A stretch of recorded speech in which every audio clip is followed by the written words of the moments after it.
upholding the dignity and the respect for the criminal justice system of Kenya, having regard to the public interest and interest of the administration of justice without any fear, favor, bias, affection, ill will, prejudice, or any political, religious, or other influence. The oath you have taken today before God and man places an extraordinary burden of responsibility on your very able shoulders.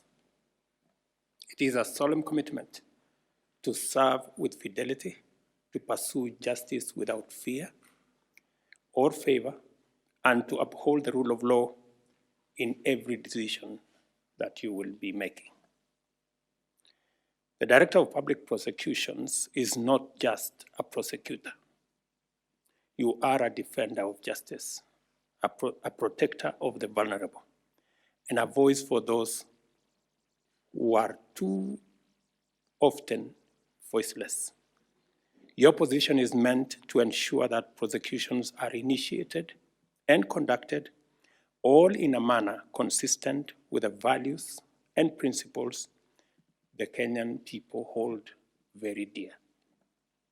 The role of the DPP sits at the intersection of investigations and judicial processes. Thus, your success is dependent on the synergy you build with all other actors in the criminal justice system.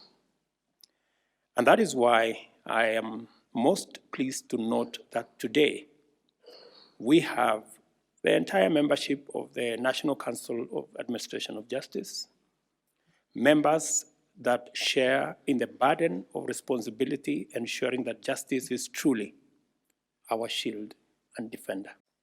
It is your duty as the head of the Office of the Director of Public Prosecution to ensure that non-partisan, uniform, consistent, and high-quality prosecutorial actions are always the benchmark of your office.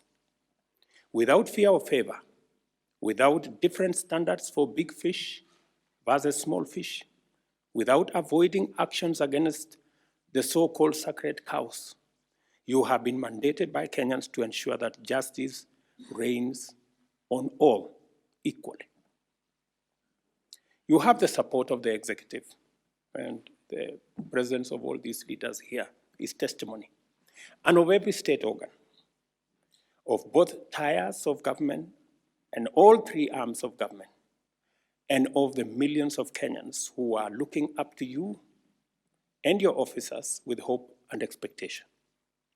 We will respect and uphold the independence of your office and provide you with the necessary assistance that we can as you pursue the sacred goal of making Kenya a more just and more safe nation for all of us.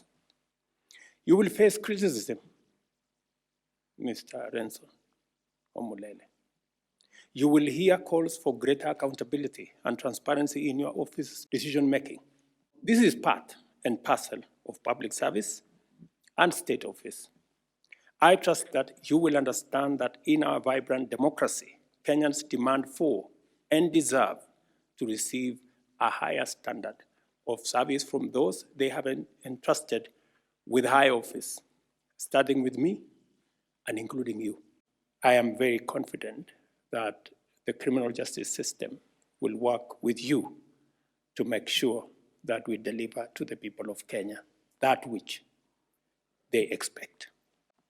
The presence of so many others, including the Speaker here, members of the executive here, the leadership of Parliament, and other organs, is a clear testimony that you have the support and goodwill of every actor within our criminal justice system and other arms of government. You assume office at a unique time in our nation's history.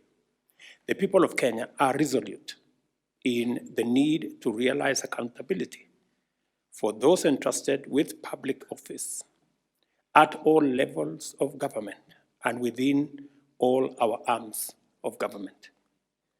Corruption is one of the challenges facing Kenya today.